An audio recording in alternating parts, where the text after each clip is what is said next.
Hörmüz boğazı ətrafında gərginlik davam edir, ancaq maraqlıdır ki, qlobal iqtisadiyyat deyəsən buna yavaş-yavaş öyrəşməyə başlayıb. Hər halda neftin qiymətinin əvvəlki ciddi dalğalanmanın olmaması belə qənaət yaradır.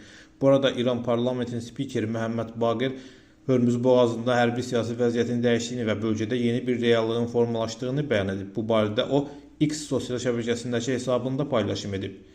Qeyd edib ki, Hörmüz boğazında yeni vəziyyət tədricən stabilləşir. Atəşkəsin pozulması və blokadanın tətbiqi səbəbindən ABŞ və müttəfiqlərin tərəfindən həyata keçirilən gəmicilik və enerji resurslarının tranzit təhlükəsizliyi təhdid altına düşüb, lakin onların vurduğu zərər getdikcə azalacaq. İran rəsmisi həmçinin vurğulayıb ki, mövcud vəziyyətin saxlanılması Vaşinqton üçün qəbul olunmazdır. Spiker paylaşımını bu sözlərlə tamamlayıb.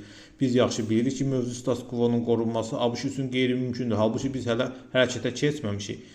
Prezident Donald Trump isə sosial şəbəkədə etdiyi son paylaşımda ölkənin silahlı qüvvələrin tam hazır vəziyyətdə olduğunu vurğulayıb. O bildirib ki, ABŞ ordusu istənilən ssenariyə cavab verəcək gücdədir. Biz və ya düzgün bir razılaşma əldə edəcək, ya da hərbi baxımdan çox asanlıqla qalib gələcək, deyə Trump qeyd edib.